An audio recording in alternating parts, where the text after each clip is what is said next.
Podcast Liderar é um Direito, com Ricardo Siqueira. Sejam bem-vindos ao Liderar é um Direito. Hoje nós contamos com um convidado muito especial, Wesley Lacerda. Eu vou falar um pouquinho aqui, lendo, porque é muito grande a experiência desse homem. Wesley Lacerda, empresário que trabalha em torno de 40 empresas de maneira direta e indireta, mentor de líderes, e aquele mentor que, peculiarmente, eu gosto muito, aquele que realmente fez, que tem empresas, não aquele mentor de ideias e de planos, mas o que vive, né?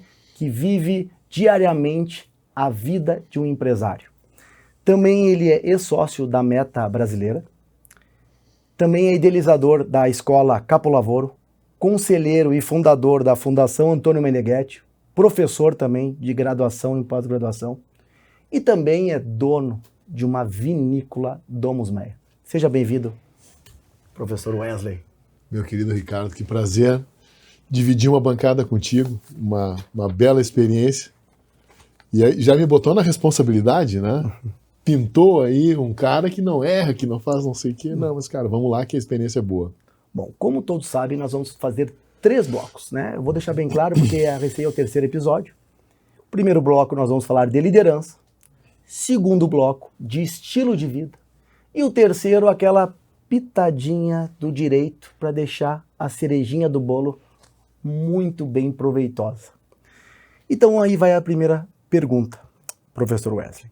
Wesley, você lidera um grupo diversificado de empresas e projetos educacionais. Como você enxerga o papel do líder na construção de um legado duradouro? Nossa. Bom, Ricardo, o líder é o dínamo que movimenta todas as estruturas. Então, na responsabilidade, na conta do líder, está a direção do negócio, o posicionamento, a visão, a gestão dos diferenciais. Mas essa é a parte mais evidente da liderança. A parte que eu considero talvez menos evidente, mas possivelmente até mais importante, sobretudo como tu me provocou para a criação de um legado, é a formação de pessoas. Então, quando a gente fala de liderar, quando a gente fala de propor um business, propor um negócio na sociedade, a gente obrigatoriamente está falando de pessoas. Por mais que a ideia seja maravilhosa, o produto seja maravilhoso, o serviço seja um enorme diferencial, no serviço até é mais fácil de ver, né? Porque o serviço é feito sempre por pessoas. Agora, o legado do líder vai sair nas pessoas que ele formou. Então, eu costumo brincar, quanto mais rápido o líder entender que o papel dele é fazer gente, mais rápido o negócio dele evolui, mais rápido o negócio dele cresce. Um convidado aqui do nosso primeiro episódio, o Carlinhos Costa Weber, disse, né, inclusive, que muito parecido com isso, né, mas de maneira diferente, que o cliente, para ele, é o segundo lugar. Primeiro é a equipe dele. Porque se ele tratar bem a equipe, formar bem a equipe, ela vai tratar bem o cliente. Então, interessante esse paradigma, um pouco parecido nessa questão de formar pessoas, né, para montar um legado. É inato no líder, Ricardo. É inato.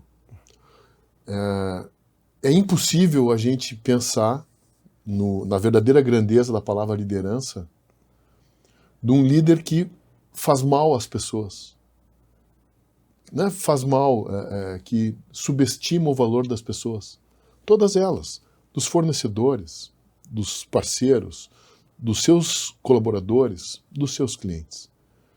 O líder, ele tem essa capacidade de fazer novidade, de criar novidade, por respeito ao ser humano, por respeito a uma necessidade do cliente, por respeito a uma capacidade de pessoas que ele aglomerou em torno de si. Então, como o Carlinhos, grande figura, querido, como o Carlinhos coloca, né, são as pessoas dele que vão representar o negócio, frente a tudo. Tudo é relação. E a relação, por mais que exista relação entre empresas, a relação, no final, é sempre entre pessoas. Vocês podem ver que agora está passando um vídeo aí da vinícola, mas antes de entrar nos vinhos, eu tenho algumas outras perguntas, né? Ele é idealizador da escola Capo Lavoro, e a escola Capo Lavoro e a Fundação Antônio Meneghetti têm um papel fundamental na formação de novos líderes. O que você acredita ser o diferencial na educação para o líder do século XXI?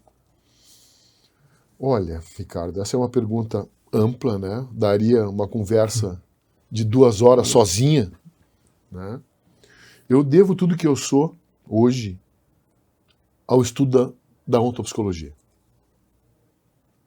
Quando eu comecei a estudar ontopsicologia, eu era funcionário público. Nenhum desrespeito aos funcionários públicos, mas eu acabei me tornando um empreendedor, me responsabilizando por riscos muito maiores, à medida que eu compreendi um pouco da técnica da ontopsicologia e comecei a trabalhar no projeto Wesley, né? Então, a Fundação Antônio Meneghetti administra o legado intelectual do acadêmico professor Antônio Meneghetti no Brasil e nas Américas, né? Então, o principal legado deste homem foi o humanismo, o retorno ao humanismo perene. E a Capo Lavoro, ela trabalha dentro dessa corrente de pensamento, trazendo uma visão prática do dia a dia, como tu mesmo colocasse. Eu estava fazendo as contas, eu sou empresário há 35 anos. Então tem alguma história já de empresa, de resultado, de gestão, de pessoas. Então a Capo Lavoro, ela é fruto dessa escola que tem os 2 pesos.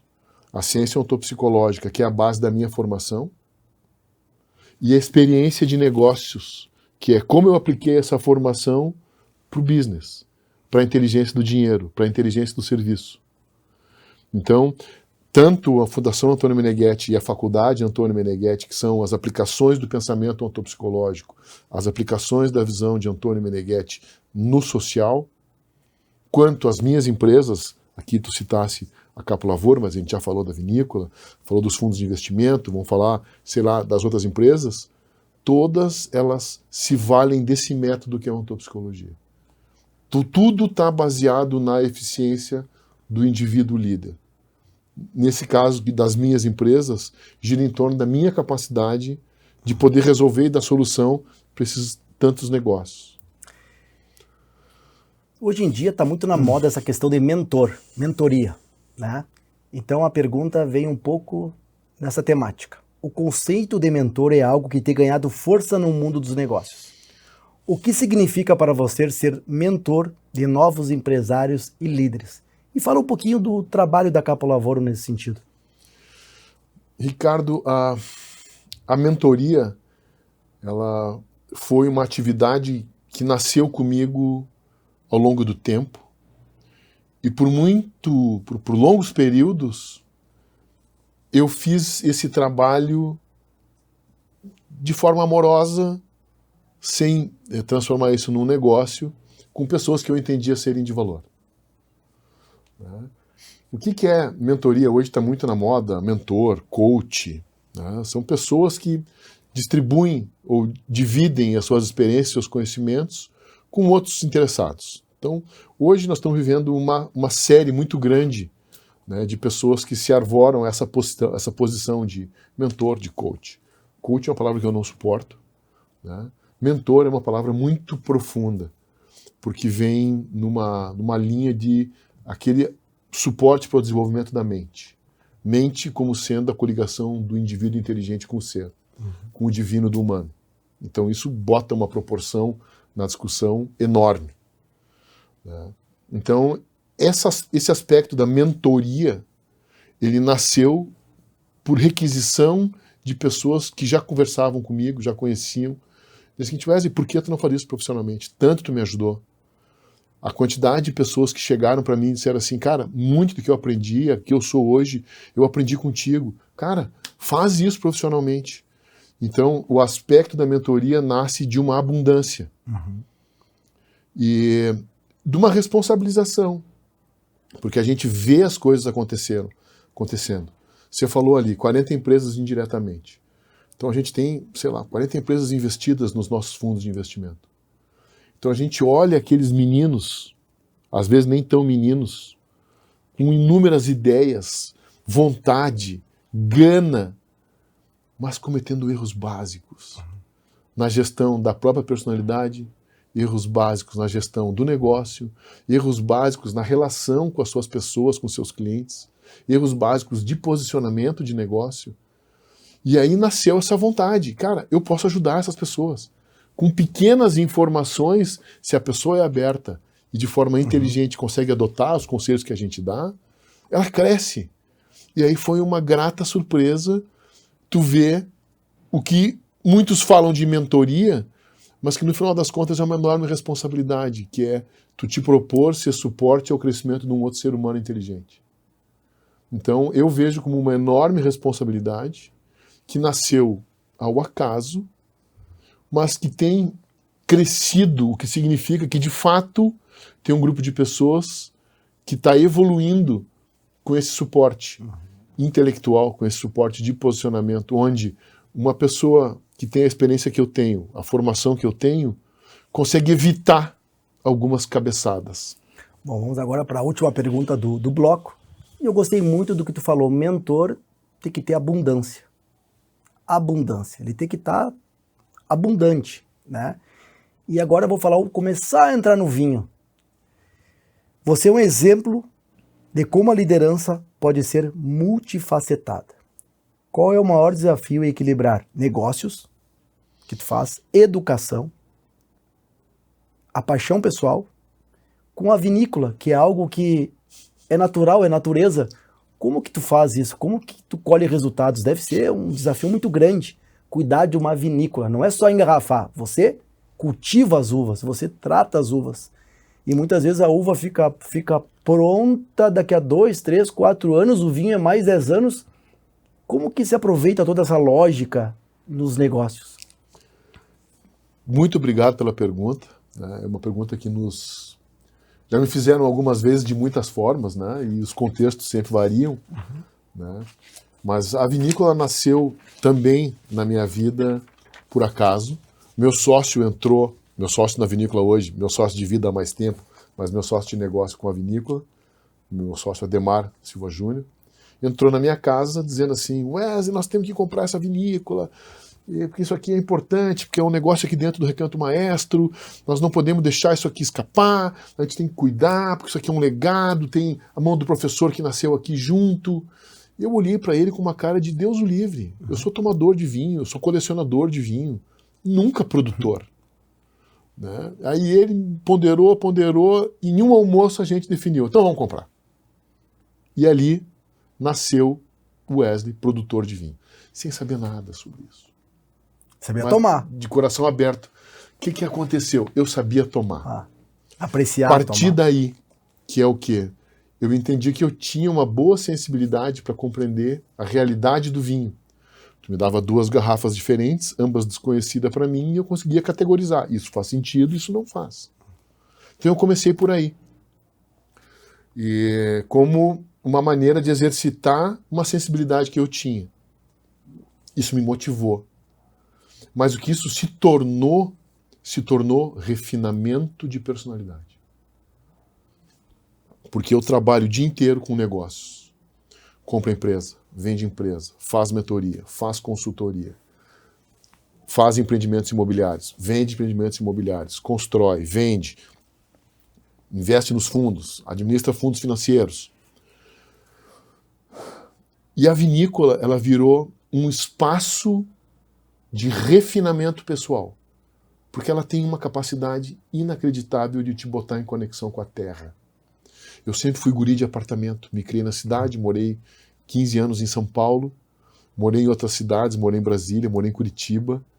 Então eu era um guri de cidade, guri que não botava o pé descalço no chão, guri que não conhecia planta. E a vinícola trouxe um aspecto de conexão com a natureza que eu só aprendi depois, que é, no final, a conexão contigo mesmo. É uma sensibilidade de humildade frente à natureza.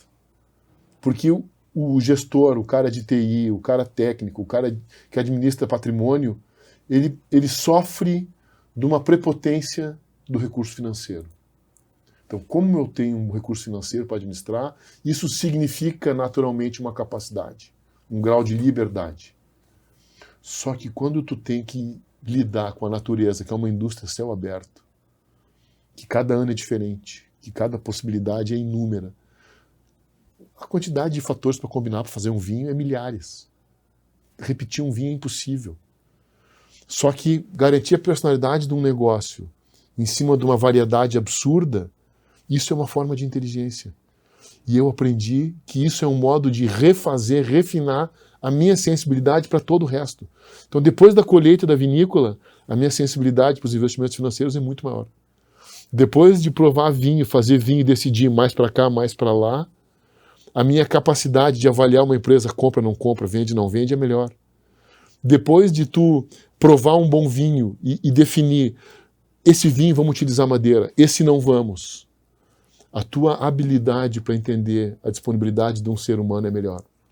Então a vinícola hoje virou para mim uma parte essencial da minha vida de refinamento de personalidade, refinamento de inteligência, aonde depois do impacto da relação com a vinícola, eu vejo o mundo de forma mais clara e aproveito esse mundo melhor nos meus negócios. E eu digo, né, agora nós estamos com as imagens da vinícola que é lá no Recanto Maestro, perdão, e é um lugar belíssimo, né, onde famílias, homens, mulheres, crianças, meu filho faz tocar pandorga lá muitas vezes. Foi soltar pandorga. E eu quero dizer aqui para vocês que eu aprendi a tomar vinho na Domus Meia. Eu era uma pessoa que não tomava vinho. O porquê? Não sei. Mas a partir do momento que eu comecei a ter essas mentorias com o professor Wesley, né? Não tão profissionais, mas que me agregaram muito. E também comecei a experimentar os vinhos da Domus Meia, frequentar o local, que a minha esposa é apaixonada pelo local. E eu quero convidar todos a fazer uma visita no local. Conhecer o local, conhecer os vinhos. Agora eu estou na época do vinho branco. Estou tomando cada vinho branco lá teu, espetacular. E todo esse teu refinamento, atenção, ela vai para o produto. Vai. E quando tu toma um produto e tu bebe um produto, tu vê que ele tem uma qualidade superior. E não é de agora, né? Tu vem construindo essa qualidade e melhorando. Cada ano tem um vinho diferente e um vinho que agrega mais. A gente está aprendendo muito. É uma escola contínua, mas a gente tem conseguido reconhecimento nacional e internacional. Esse ano a gente teve um vinho reconhecido num concurso internacional em Bruxelas. Né? Então um vinho aqui na região central do estado, né, que não tem personalidade ou característica padrão para vinho, né, tem um reconhecimento internacional, europeu. Uhum. Né? Então a gente fez várias degustações, a gente costuma dizer, né, às cegas, com grandes vinhos franceses da Borgonha, e os nossos vinhos serem considerados iguais ou até superiores em alguns casos. Então isso é fonte de orgulho. Né? A gente tem uma estrutura pequena, um vinhedo pequeno, 6 hectares, né? Mas a gente optou por uma lógica. Nós queremos um produto 100% Recanto Maestro. Então a gente não compra uva de fora, toda a produção é lá, as nossas principais vendas são lá, o nosso espaço é montado para as pessoas terem um retorno na própria casa. Por isso o nome, Domus Meia. Domus quer dizer casa, Meia quer dizer minha. Então a minha casa, a casa do indivíduo é a sua alma. Então que a vinícola seja uma passagem para o retorno de cada um à própria alma. O contato de cada um com a própria alma, com a própria casa. A gente até adentrou um pouco no segundo bloco, que é o estilo de vida. Mas agora eu vou te fazer uma pergunta um pouco mais genérica, porque tu já falou aqui na primeira pergunta o que o universo do vinho e a Domus Meia, como surgiu essa paixão, tu já comentaste. A segunda questão é como o vinho, você acredita que existe uma conexão entre a arte de produzir vinho e a arte de liderar? Tu comentou isso? Cara, eu acredito muito e mais, é uma das minhas principais escolas hoje, Ricardo. Porque o produto final, que é o vinho, que é uma coisa que eu nunca tive na minha vida, eu tenho 35 anos de empreendimentos à base de serviço, que é extremamente intangível. Tu tangibilizar um serviço, o desenvolvimento de um software, não é fácil. Tem muitas técnicas, se faz, mas o produto, ele tá lá. Tu pega com a mão, prova. Né? Então, o produto te traz uma lógica de materialidade da tua personalidade. Então, se esse produto não representar a minha personalidade, ele não pode sair do meu negócio. Então, a vinícola, tecnicamente, ela acabou sendo um instrumento de validação da personalidade. Porque se eu estou bem, se a dinâmica que a gente consegue influir no negócio está bem, sai vinho bom.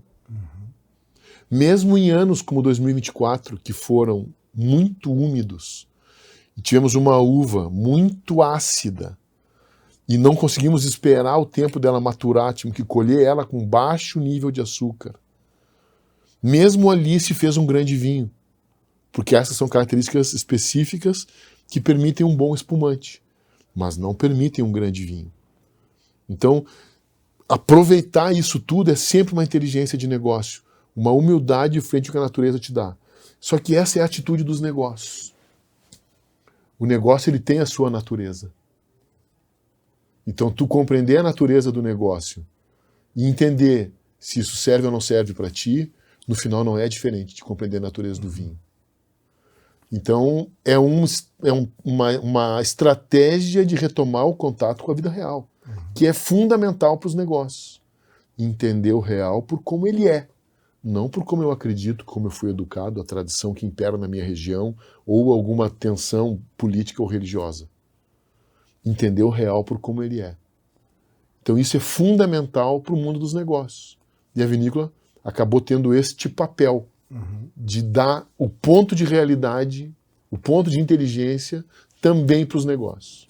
Tem uma aula que eu tive com um professor lá no Recanto, que foi na vinícola, inclusive. Tu falou algo muito, muito importante que me serviu muito. Que quando você adquiriu a vinícola, chegou o técnico e falou, precisa comprar isso de adubo, isso daquilo, e vamos colocar na terra. E tu falou, comprei tudo, agora vamos produzir uva. E aí chegou um momento que, não, isso aqui ainda, a uva que tu quer e o vinho que tu quer daqui a 5, 6 anos. E como as pessoas são imediatistas, né? E o que isso serviu para ti poder entender a maturidade do negócio, o investimento, saber que existe um tempo para maturar. E não é imediatista, não é assim, ó, não é de uma hora para outra que acontecem as coisas. Ricardo, tu tocasse agora num tema que é um dos mais bonitos e mais complexos. Né? Porque eu, garoto de apartamento, técnico de computador, programador, analista de sistemas, me criei onde eu projeto e acontece. Projeto acontece, projeto acontece, projeto acontece. Existe essa imediatez. Agora, quando tu tá na natureza, não é assim que funciona. Eu aprendi com a vinícola, foi a escola que ela me deu, que existe o tempo. E a natureza tem o seu tempo. Então a gente preparou os vinhedos, todos da mesma maneira, com todos os insumos necessários, correção de pH, complementaridade dos nutrientes do solo. E um terreno, um vinhedo, não ficou pronto. E na minha cabeça isso era inconcebível. Mas nós fizemos tudo o que vocês disseram que tinha que fazer, botamos todas as preparações que tinha que botar, fizemos tudo que tinha que fazer, vamos plantar. E os meus técnicos disseram, não, porque não ficou pronto. Aí, mas cara, como que aqui do lado ficou pronto e aqui não ficou pronto? Porque cada terra tem o seu tempo. E nós não podemos atropelar o tempo dessa terra. Se a gente plantar agora, nós vamos perder as mudas. Então nós vamos segurar as mudas e vamos plantar na ocasião, no tempo da terra. E isso para mim foi um choque cultural enorme. Porque por mais que eu tivesse imaginado que fazendo a minha parte seria suficiente, eu não contava que existe a vida, que existe a natureza, que existe uma outra inteligência que é maior que a minha, da qual eu também faço parte. Só que eu não era preparado para colher esse real? Na minha cabeça, feito de um lado, está feito do outro. Só que não foi assim. E eu tomei uma dura escola de que a vida tem o seu tempo. Cabe a mim fazer tudo dentro do tempo que me é possível. Mas eu não posso alterar o tempo da vida. O tempo da natureza. Ali, a mim, basta a humildade de entender o que esse tempo me permite fazer e fazer com o meu melhor aquilo que a natureza me deu. Então, a escola do tempo foi muito complexa para mim. Muito. Porque o empreendedor quer agora. Eu não posso esperar 2 anos para ter resultado. Eu tenho que ter resultado agora. Então, eu tenho que garantir que eu vou investir e vou começar a ter resultado. Porque não é infinita a minha capacidade de investir. E se eu invisto e o negócio não funciona, é sinal que eu tenho que mudar. Então, dentro do mundo dos negócios, tem muitas escolhas. E aí, o que eu aprendi? Que o tempo também é o tempo das minhas pessoas. Que o meu cliente também tem o seu tempo. Eu tenho como acelerar isso com informação, com processo, com treinamento, mas eu não posso atropelar. Quando não está pronto, não está pronto. Não adianta eu pegar um projeto seríssimo, botar na mão de um gerente que não está pronto, alterado o seu tempo, não está no tempo para aquela pessoa, por mais capacitada que ela seja, porque eu vou botar em risco a entrega do meu projeto. Então, a escola do tempo, que eu vivi de uma maneira mais simples, como prestador de serviço de tecnologia, dentro da vinícola tomou uma dimensão estupenda, porque me botou como um humilde servidor da natureza, não como eterno protagonista do seu egoísmo. Eu tenho que conciliar as duas coisas, e essa escola foi muito dura. Era exatamente a quarta pergunta, né? Em um mundo onde muitos empresários vivem sob pressão constante, o que o vinho pode ensinar sobre paciência, maturação e o valor do tempo na construção de um grande projeto? Praticamente respondeu. Tem uma coisa que tu trouxeste também junto na pergunta que vale a pena um acréscimo. Uhum. Vale a pena um acréscimo. O tempo a gente já discutiu bastante, mas o refinamento da qualidade o vinho também ensina. A gente toma muitas decisões baseado em conhecimentos externos a gente. A gente entendeu que os vinhos da Borgonha são elegantes. A gente entendeu que os vinhos da Toscana são potentes. A gente entendeu que os vinhos da Argentina são de personalidade forte. Isso nos gera categorizações mentais, que a gente faz a mesma coisa dentro dos negócios.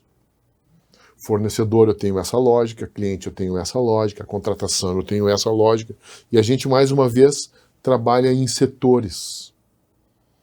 Tipos de cliente, tipos de fornecedor, tipo de produto, a gente vai sempre categorizando. Mas uma coisa é vinho bom e vinho ruim, como tem música boa e música ruim. Então, nós temos muitos vinhos bons. Agora, o vinho bom também tem a sua ocasião. Tomar um grande tinto no sol com 40 graus, por melhor que seja o tinto, não é uma melhor estratégia. Pode até ser um bom vinho, um ótimo vinho, mas existe um contexto onde a qualidade ela é uma coisa maior que o simples ponto individual da questão, do produto, do projeto, da pessoa. Existe a qualidade no contexto, a harmonia com o contexto. E isso o vinho também te ajuda. E é por isso que tem uma expressão que eu acho linda. É a refeição harmonizada. Ou seja, onde as coisas fazem sentido em relação. Tem uma harmonia nessa relação. E isso o vinho te ensina. A qualidade pela harmonia. Tu sabes que nas primeiras aulas que eu tive contigo, às vezes eu pensava, estamos falando de vinho, estamos falando de negócios, estamos falando de empresa, estamos falando de legado, porque tudo que tu falou, se tu aplicar nos negócios, serve a mesma coisa. Então, falando um pouquinho de estilo de vida, mais propriamente, porque eu digo assim, o empresário, o ser humano, que se preocupa com o estilo de vida, com o miricismo cotidiano, esse realmente está preparado ou habilitado para construir um legado, até para que depois que ele deixe de existir, aquele legado vai continuar. E quando tu pensa nisso, e muitas vezes eu penso nessa situação, eu me imagino com um legado construído no meu último dia de vida. E eu digo, esse meu último dia de vida eu vou olhar para trás e vou dizer assim, valeu tudo a pena, tá na hora de eu ir. E vou sair dessa vida sorrindo, porque eu fiz tudo aquilo que precisava ser feito. Não foi imediatismo, não foi para o momento, não foi para agora. Como que tu vê essa questão para o empresário, estilo de vida, miricismo cotidiano, legado? Qual a importância que tem isso para a vida do humano? Cara, assim, essa é uma pergunta que a gente sabe responder por evidência, né? Porque a gente, de uma certa maneira, viveu muitas etapas já na própria vida, né? Hoje, mais perto dos 60 que dos 50, a gente tem uma compreensão estendida de tantas coisas que a gente já fez. E quando a gente está pensando em como conduzir o dia a dia, existe uma questão na mente do líder que é imperativa, que é o grande amor do líder, a própria eficiência. Então, eu nunca encontrei um líder que não fosse um amante da sua individual eficiência.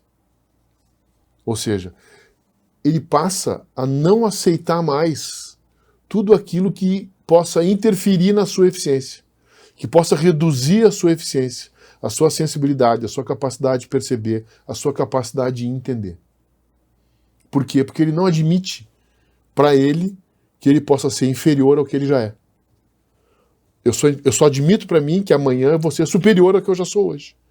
Não cogito a possibilidade de ser amanhã inferior ao que eu sou hoje. Então, esse contexto de amor à própria excelência, a excelência de si mesmo, é que bota o empreendedor sério numa vigia constante do seu estilo de vida. Porque se tu convive com porcaria, tu te torna porcaria. Se tu convive com comida ruim, tu te torna ruim. Se tu convive com gente ruim, tu te torna ruim. Se tu convive com ambiente ruim, tu te torna ruim. Se tu te veste mal, tu te torna pior. Então, tudo ajuda a dar forma na tua excelência. Forma significa o design de como tu interage com o social. O design de como tu coordena a tua vida num ambiente histórico. E eu digo, né, é tudo extremamente simples, mas de uma profundidade tão grande, porque vamos falar do alimento. Quando nós comemos o alimento, ele se torna a gente. E que tipo de ser, que tipo de humano eu quero me tornar, responde muito do tipo de alimento que eu consumo, da bebida que eu consumo, porque isso vai virar mim. Então é algo tão simples que, se notado, vem com esse refinamento diário, do dia a dia. Só que é de uma profundidade e muitas vezes por esse critério de imediatismo, as pessoas param de ter essa percepção e começam a viver numa rotina diária, que tu não sabe para onde está indo, não sabe para que lugar tu vai. E isso, quando a gente começa a perceber, o mais importante é que a gente não precisa sofrer. Que quando a gente percebe isso e tu começa a mudar, os resultados começam a ser colhidos instantaneamente. Ricardo, assim, a gente acaba ficando exigente. Isso é uma coisa boa. Uhum. Nunca vi um nível de exigência ser uma coisa ruim. Né? Tem aquela frase, né? O feito é melhor que o perfeito. Vamos lá, vamos com calma. Né? Se eu posso fazer perfeito, eu não vou deixar de fazer perfeito. Então, eu tenho um exemplo de hoje. Estava vindo, né, na estrada, viajando para cá. Parei para almoçar. E tinha um belo buffet, com inúmeras saladas, com inúmeras alternativas, mais saudáveis, menos saudáveis. Um buffet de estrada, estou falando de buffet de estrada. Né? E eu parei e montei o meu prato, naquilo que eu entendo que é o que servia para mim. Uma viagem, calor. Então, cara, eu montei um prato para mim. E quando eu me sentei para comer, eu levantei a cabeça e olhei nas mesas à minha volta. Aí tava uma turma na minha volta, comendo um monte de bobagem. No mesmo ambiente, com as mesmas alternativas. Possivelmente pelo mesmo preço. Então, podemos chamar de falta de cultura, podemos chamar de falta de amor próprio, porque eu comi rápido, mas comi bem. Paguei pouco, comi bem. Cheguei bem. Entendeu? Tem comida melhor? É claro que tem, mas dentro daquele contexto eu consegui pegar o melhor para mim. E no final é isso que se trata. Em cada contexto, colher o melhor possível para a sua excelência. Só que isso é para os negócios. Quem não sabe escolher um prato de comida, não sabe contratar uma pessoa. Porque não tem um critério de eficiência. Ok, peguei pesado agora, pode até ser, mas eu duvido que quem sabe escolher as melhores coisas para si não tenha mais facilidade de identificar se uma pessoa vai funcionar no seu contexto profissional ou não. Tudo são refinamentos. Tudo são refinamentos. Então, esse estilo de vida, a música que você escuta, o ambiente que você vive, como você comanda o seu carro, como você guarda o ambiente da sua casa, organiza as suas roupas, o seu quarto de dormir, o seu banheiro, as suas toalhas. Cara, eu sou um ciumento das toalhas. Porque aquele momento da saída do banho é um momento de prazer individual. Não pode ter uma coisa de segundo nível ali. Não posso ir dormir num lençol meia boca. Então agora, há pouco tempo, a minha casa fez 12 anos. Quando a casa fez 10 anos, eu troquei todos os lençóis, todas as toalhas. Cara, em 10 anos basta. Ok, eu tinha 3 ou 4 jogos de lençóis, vão tudo de novo. Porque, cara, o ambiente de sono, para mim, ele é fundamental. É no sono que eu me refaço. Então ali tem que ser perfeito, ali eu sou rei. Eu comando tudo. E no final, essa é a discussão. Se naqueles momentos onde você comanda 100%, você não cuida, o que vai acontecer quando você não comanda? Sim. E você que está assistindo, daqui a pouco, você não tem todo o poder econômico que o professor tem, merecidamente pelo trabalho. Mas não deixe de fazer aquilo que deve ser feito. Uma coisa que eu aprendi também na escola Capo Lavoro, com o professor Wesley, é o quê? Faça o mínimo justo possível para o momento. Se você não tem dinheiro para comprar belas toalhas, lave melhor suas toalhas. Bom amaciante. Deixa um bom amaciante. Vai melhorando aquilo que você tem naquele momento. Que essa cultura vai começar a entrar dentro de você e você não vai exigir menos do que isso, sempre mais. Então não interessa em que momento financeiro você está. O que interessa é tu buscar essa mentalidade. Não interessa em que momento financeiro ou posição social que você esteja. Não espere você ter uma casa linda, maravilhosa, como eu já disse, outras vezes, para começar a fazer. Porque senão você não vai começar nunca. E para chegar nessa casa bonita, com toalhas maravilhosas, você precisa iniciar hoje com o que você tem. E se você tem isso, bom, vamos tratar a partir do ponto que eu tenho. Ricardo, essa é uma escola que a gente tenta passar muito para os nossos alunos da ANF, Antônio Meneghetti Faculdade, que é: você hoje já tem o seu espaço de ação. Já tem uma condição mínima. Mesmo se você mora com a sua família, mesmo que você não tenha condição de comprar os melhores produtos para o seu uso pessoal, não é essa a questão. A questão é a cura que você tem com o que é seu. E o que é seu, mais nobre ou menos nobre, mais caro ou menos caro, como é que você usa? Você usa isso com respeito? Você cuida? Quantas vezes eu entro num banheiro humilde e ele está limpo e tu te sente bem? E quantas vezes eu entro num banheiro aparentemente requintado e ele está com um odor estúpido e tu te sente mal? Então, colher o estético possível do real faz parte. Vamos lá, todo mundo, a maioria das pessoas que estão nos assistindo possivelmente já viajaram de avião. Tem como estar confortável num banheiro de avião? Tem como comer bem dentro de um avião? Pode estar na primeira classe, não come bem, não fica confortável. O banheiro não é bom. por melhor que seja.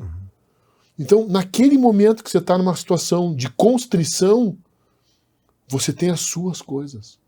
É o seu copo que está limpo, com guardanapo. É a sua mão que está limpa para interagir com aquele alimento, que é o que tem. É o seu modo de interagir com aquele banheiro, que é o que tem. Com a poltrona, que é o que tem. Então, do modo como você imposta o seu possível real, é que você constrói a sua grandeza. E todo mundo constrói a cada instante ou a sua grandeza ou a sua inferioridade. Olha, está sendo um aprendizado muito grande aqui hoje. E mais ou menos é isso, né, professor? O ambiente sempre vai vencer a pessoa. O ambiente que ela está, essa sala, o seu quarto, a sua casa, aquele é o real daquela pessoa. E uma das aulas que eu tive com outro professor, ele me comentou isso. O ambiente sempre vai vencer a pessoa.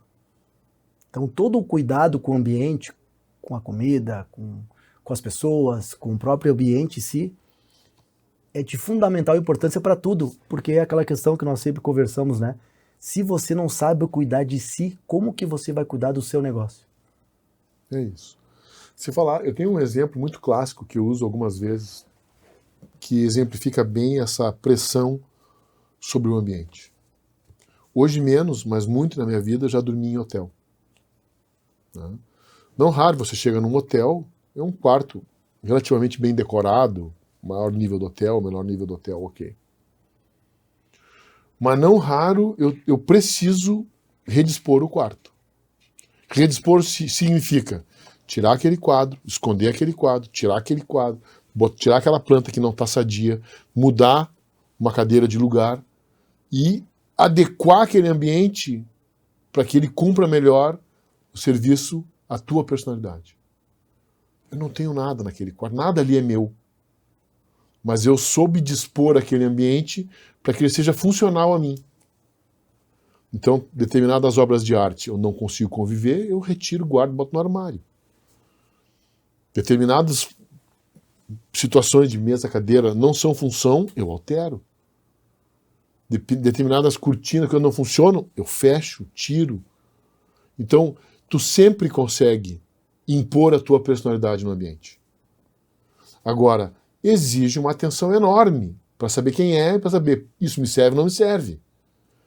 Então, o ambiente impera sobre a pessoa que não sabe quem é. Que não sabe escolher o que serve para si. Mais de uma vez eu tive que pedir para trocar de quarto num hotel.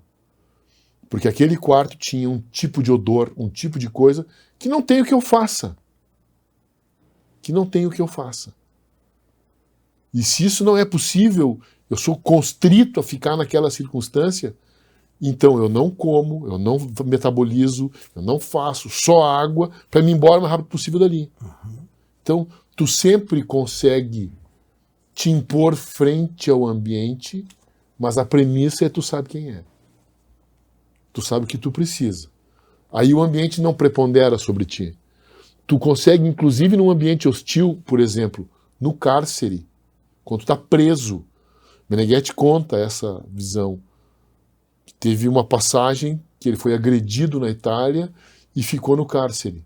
E ele diz, mesmo no cárcere eu era livre, porque eu sempre soube quem era. Então eu transformei aquilo num laboratório de psicologia social para mim. E fiz um trabalho lá. Então, mesmo numa situação de extrema adversidade, o cárcere, se tu sabe quem é, o ambiente não predomina sobre ti. Não toca o teu íntimo. Tu protege o teu íntimo. Mas isso é uma escola que tem que ir lá para a ANF para estudar. Né, cara? E muito obrigado pela correção, fez todo sentido. Porque não é sempre que o ambiente vence, é quando o humano não está preparado. Exato. Óbvio. E aí é evidente que a imensa maioria das pessoas não conhece esse discurso. Então o ambiente preponderantemente vence. Não sei se vocês perceberam, né, a qualidade de inteligência, de requinte, de palavras, de negócios que o nosso convidado tem. Por quê? Ele já demonstrou aqui o estilo de vida, como que ele age. Olha o cuidado que ele tem, o ambiente, com as suas roupas, com a sua comida. Isso tudo vai lhe preenchendo.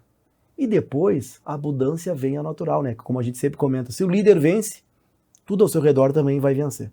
Bom, agora, professor, nós vamos entrar no último bloco, né? Tá muito bom o assunto. Estilo de vida é o que eu mais adoro conversar. Nós vamos falar aquela questão da pitadinha do direito, que é um pouco da minha área, né? E eu tenho uma passagem muito importante do direito, de um trabalho que nós fizemos juntos, que foi muito importante para minha carreira humana no direito, entre outras, mas essa marcou bastante. Toda a causa, todo o trabalho é uma negociação, tudo é uma negociação. E numa passagem eu aprendi que numa negociação tu tem que tirar uma vantagem, mas respeitando sempre a relação com a outra pessoa. Se tu exceder essa vantagem e perder a relação, ela não serve. E num dia, num trabalho, eu meio carrancudo, né? Falei o que eu ia fazer, o que ia deixar de fazer, ia matar, ia prender. E tu chegou para mim e falou assim, eu quero que tu faça tudo isso, mas bota um sorriso no rosto que vai ser mais agradável para ti e para que a gente continue esse trabalho. E isso foi muito importante, que eu comecei a perceber que como eu cuidava das coisas e da outra parte do outro humano, muitas vezes com esses meus estereótipos do passado, essa minha carga social do passado, agredia. E às vezes eu não colhia um resultado. E quando eu percebi que eu tinha que ter uma negociação sem perder sem perder essa questão da relação do humano, com o sorriso, que foi essa passagem, foi uma coisa minha, simbólica. Eu vi eu vi que isso começou a me trazer mais resultado. Então, o que tu espera, assim, de um advogado? O que tu espera de um trabalho jurídico? O que ele pode proporcionar para as tuas empresas? Qual que é a importância do direito? E o que o direito pode trazer de vantagem para um líder? Bom, essa é uma pergunta bastante ampla, né? Acho que é importante deixar também claro, né, que eu tenho uma relação com a Siqueira, né, já há bons anos. A Siqueira toca alguns assuntos da minha vida profissional e também da minha vida pessoal. Né, toco com o Ricardo e com o time dele, que tem um time estupendo de especialistas. E dizer que a gente espera segurança é muito pequeno numa relação com o serviço jurídico, com a inteligência jurídica. Né? Mas o que eu espero de uma relação jurídica é graus de liberdade. Me explico melhor. Tem muitas possibilidades dentro do direito. Do modo como o advogado imposta a relação, tu pode tudo. E tu pode adotar uma postura agressiva, tu pode adotar uma postura diplomática, tu pode adotar uma postura passiva, né? Mas o que eu espero do serviço jurídico? Que me traga as opções. Me dá os graus de liberdade. Vão por aqui, tem isso, tem esse jeito, tem essa coisa boa, tem esse pepino. Por aqui tem esse jeito, tem essa coisa boa, tem esse outro problema. Por aqui, isso aqui que era um problema, agora aqui é uma solução, mas tem esse outro problema. Então, eu espero graus de liberdade. Porque é infantil, na minha concepção, o empresário, o empreendedor, largar a responsabilidade da causa para o advogado. A solução vai partir sempre do líder. E o advogado vai fazer aquela solução na melhor forma jurídica. Mas essa é uma discussão onde ambos estão ali gerenciando relações e graus de liberdade. Eu me lembro uma vez que o Ricardo, que é um contingencioso, que eu não queria entrar, e o Ricardo me convenceu a entrar. Ele chegou para mim e falou o seguinte: Wesley, essa situação aqui, eu entendo que é uma situação de uma pessoa da tua relação, mas hoje, tu que é o lado que tem as condições é o lado que está sofrendo. E o outro lado, que deveria estar sofrendo, é o lado que está tranquilo. Está desequilibrada essa relação, porque tu está decidindo manter uma relação que não te é funcional.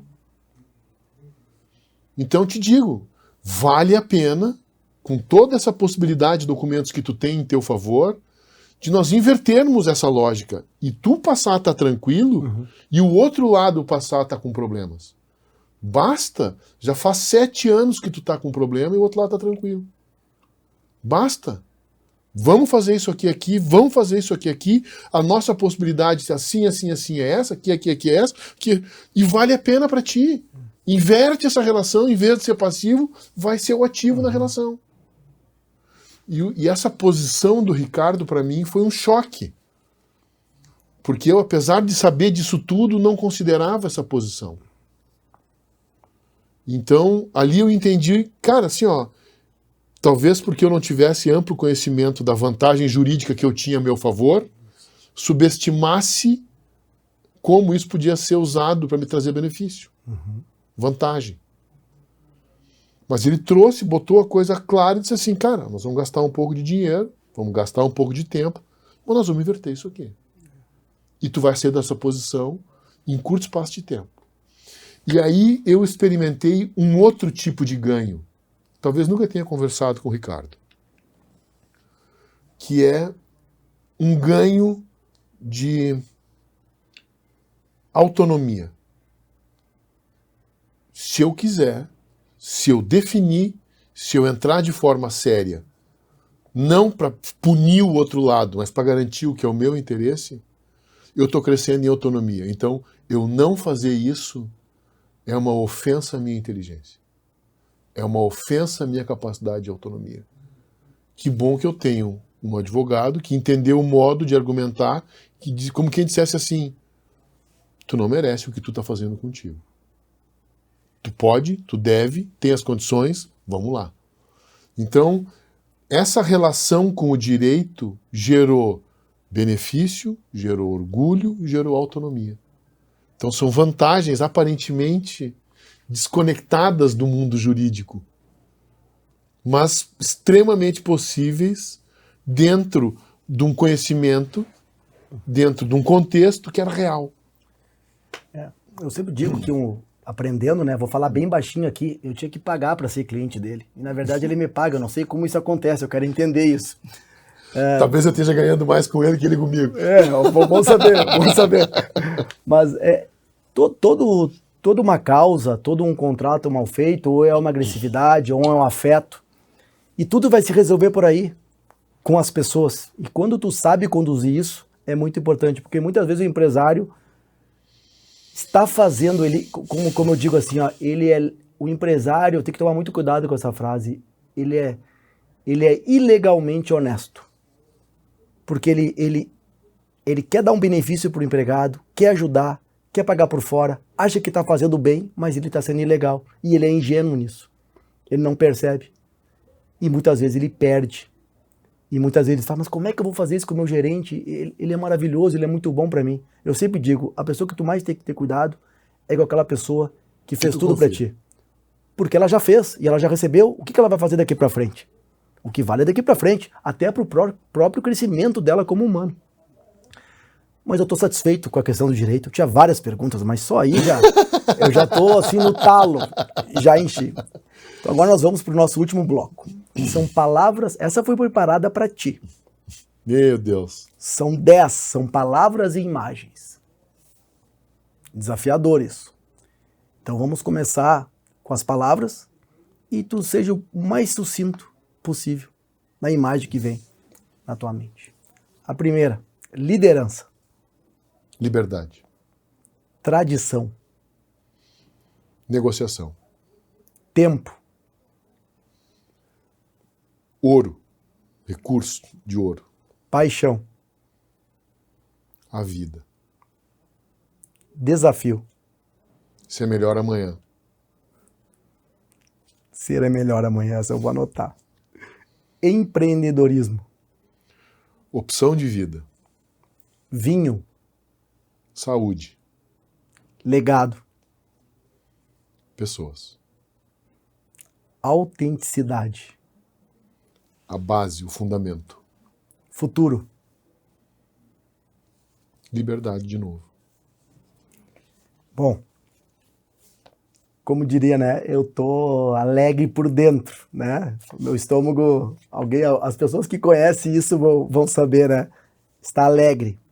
E eu venho só agradecer aqui tu ter saído de Porto Alegre, vindo a Santa Maria para nos presentear com essa entrevista. Espero que todos que tenham assistido tenham gostado, tenham se refinado. Procurem a Capo Lavoro no Instagram, a Vinícola Domus Meia. Quer começar com um estilo de vida? Vá na vinícola. Vá lá tomar um vinho, vá com seu filho, vá sozinho. Se der um presente sozinho, vou conhecer a vinícola. Se dá um presente sozinho. Como eu aprendi a me dar presentes. E presentes simples. Comprar um vinho, saborear um vinho, convidar alguém que você gosta. Mas eu vou fazer uma proposta. Se presentei, vá sozinho um dia. Muitas vezes eu vou, durante a semana. Ninguém precisa saber. Vou lá, sento, tomo um bom vinho, às vezes fumo um charuto e desfruto daquele momento quando eu acho que eu preciso de um ambiente belo para me reconectar comigo mesmo. Então, professor, deixo aqui para você falar uma última palavra aqui para as pessoas que te assistiram, uma última mensagem e só agradecer, só ser grato. Ricardo, tu trabalhas hoje comigo dentro de vários projetos meus, né? Dessa relação profissional nasceu um respeito que está se reforçando como amizade, como convivência, né? Isso eu sei que aumenta a tua exigência contigo, né? Mas também aumenta a minha exigência para manter uma relação de valor com uma pessoa de valor. E o que eu queria, quem sabe, deixar uma última mensagem, uma das paixões da minha vida hoje, além do vinho, é a nova escola de gestão, a Capo Educação. Então, para olhar no Instagram, é @capoeducação. E eu queria terminar com uma conferência que a gente fez ontem à noite em Porto Alegre. Tinha aí umas 50 pessoas. Que é a gestão das emoções. Eu queria aproveitar esse finalzinho para dizer que quando a gente está alegre, assim como quando a gente está triste, a gente está fora do ponto neutro de decisão. A nossa escola está trazendo essa argumentação para a gente calcular o real que a gente está vivendo, segundo o nosso ponto de realidade de existência, não afetado por alegrias ou tristeza. Então agora eu estou aqui numa alegria enorme, né? Então agora eu estou num momento de coragem, pronto para investir, para fazer, para montar. Precisa ter uma prudência junto, a pomba numa mão, a cobra na outra, né? E a relação com pessoas de valor te instiga, te provoca, te faz pensar. Eu te agradeço as palavras que me botaram para pensar, me botaram num pepino aqui, né, cara? Tem que ser rápido e tem que. E eu nem pensei, também não, às vezes de novo vou dar outras palavras. Uhum. Então foi extremamente genuíno, né? E a mim resta agradecer a oportunidade de estar aqui, o espaço que tu está dando também para a nossa vinícola, de fato convidar as pessoas a retornarem à própria casa a partir dos nossos vinhos, a partir do nosso ambiente, a partir do nosso convívio inteligente com a natureza, né? E possivelmente a gente vai se encontrar, normalmente no final do dia, sexta, sábado e domingo, eu estou pela vinícola também, e vai ser um prazer recebê-los, explicar um pouco dos nossos vinhos, discutir sobre a harmonização, mas, sobretudo, discutir sobre esse retorno à casa, esse retorno ao ponto neutro e a nossa eficiência como tomador de decisão no social. Então tá. Um forte abraço e até a próxima. Podcast Liderar é um Direito, com Ricardo Siqueira.